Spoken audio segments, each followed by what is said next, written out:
હું રાહ જોઉં છું.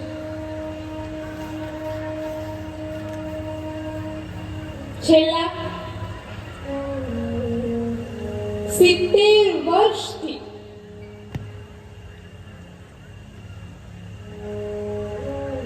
રોજ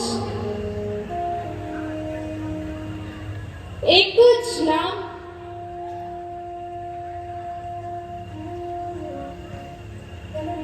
એક જ રટણ,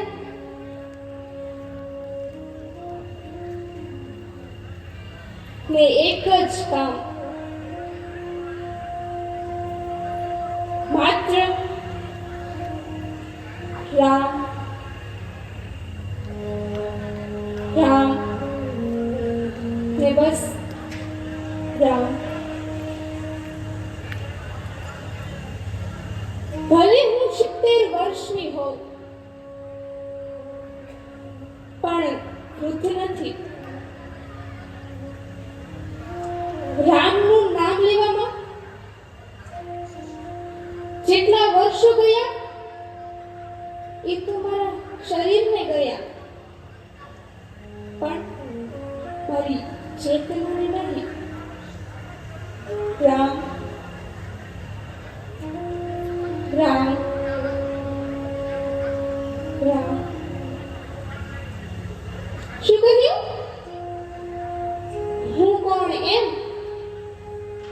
હું ભીલ કન્યા શ્રમણા એટલે કે શબરી. આ મારા ગુરુ ઋષિ મતંગજીના આશ્રમની ઝૂંપડી. મારા પિતાજી અજ ભીલોના મુખી ને મારી માતા ઇન્દુમતી. 13 વર્ષની વયે જ મારા વિવાહ નક્કી કરવામાં આવ્યા. રીત રિવાજો મુજબ લગ્ન સમયે પ્રાણીઓને મારીને ભોજન આપવાનું હોય છે.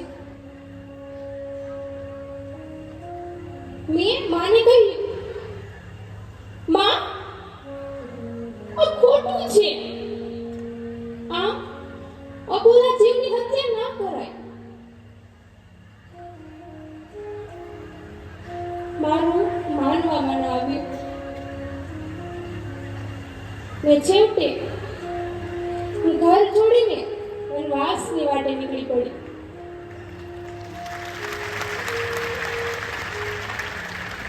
મને ગુરુ મતંગ ઋષિએ તેમના આશ્રમમાં આશ્રય આપ્યો.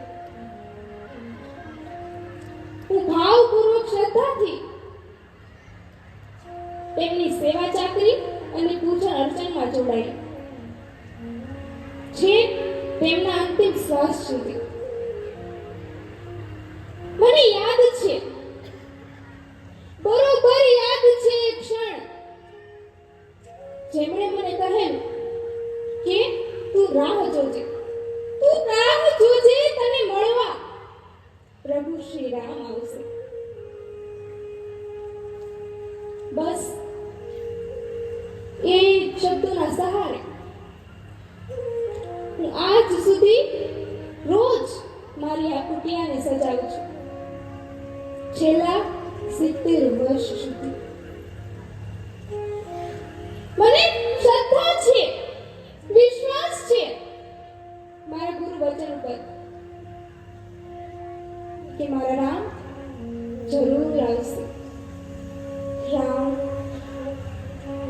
રામ રામ.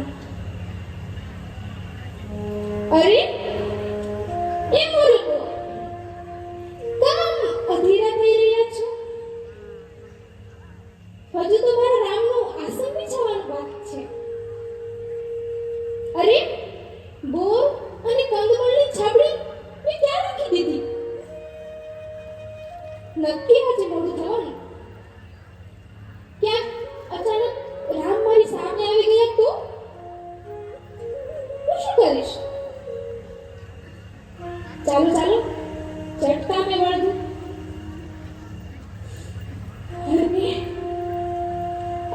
અલૌકિક સુગંધ ક્યાંથી આવી રહી છે? જોઉં તો દૂરથી પેલા મુનિકુમારો કોણ આવી રહ્યા છે? કોણ? શું કહ્યું? પેલા રામ? મારા રામ? પધારો, પધારો પ્રભુ, પધારો. મારા આંગણે હું શું કરું? કશું સૂચતું નથી. પ્રભુ, લ્યો, આ મોર બીજના આસન પર બિરાજો. પ્રભુ, હું જળ લઈ આવું. આપના ચરણ પખાડું. આહા, ધન્ય, ધન્ય. એની વાલા પંખીડાઓ જુઓ, જુઓ. મેં કહ્યું હતું કે મારા રામ જરૂર આવશે. પ્રભુ, લ્યો, ચાખો, આ ભોજ ચાખો. હું તો અત્યંત મંદ બુદ્ધિ છું. હે પાપનાશક, આપ જ કહો કે હું કયા પ્રકારે આપની સ્તુતિ કરું? કયા પ્રકારે? શું કહ્યું? કેવળ ભક્તિનો માર્ગ જ સર્વશ્રેષ્ઠ છે? હા, સત્ય વચન પ્રભુ, સત્ય વચન. નાત, જાત, કુળ, ધર્મ, ગોત્ર, અમીરી, ગરીબી આ બધું હોવા છતાંય ભક્તિ રહિત મનુષ્ય એ જળ વગરના વાદળા જેવો હોય છે. હા, સત્ય વચન પ્રભુ, સત્ય વચન. હા, કહો, કહો. સાંભળું છું, સાંભળું છું નવધા ભક્તિ, સાંભળું છું. કૃત, કૃત, ધન્ય, ધન્ય મુજ પિતમાં આપે આ નવધા ભક્તિ જોઈ. પ્રભુ, હા, જાનકી મૈયાની ભાળ પંપા સરોવરની પેલે કાંઠે સીધી ઊંચી આપજો. હે રઘુવીર, આપના ચરણ કમળો મેં મારા હૃદયમાં ધારી લીધા છે. હવે હું મારા ગુરુજીને નમન કરી લઉં. પછી આપ મને આ જીવન શરીરમાંથી મુક્તિ આપો. મુક્તિ આપો પ્રભુ, મુક્તિ આપો.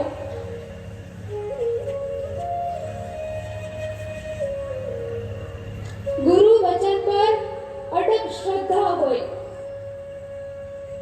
પ્રતીક્ષાથી ભીંજાયેલું હૈયું હોય અને આત્મામાં દ્રઢ સમર્પણ ભક્તિ દ્વારા આજે પણ રામ મળે જ છે.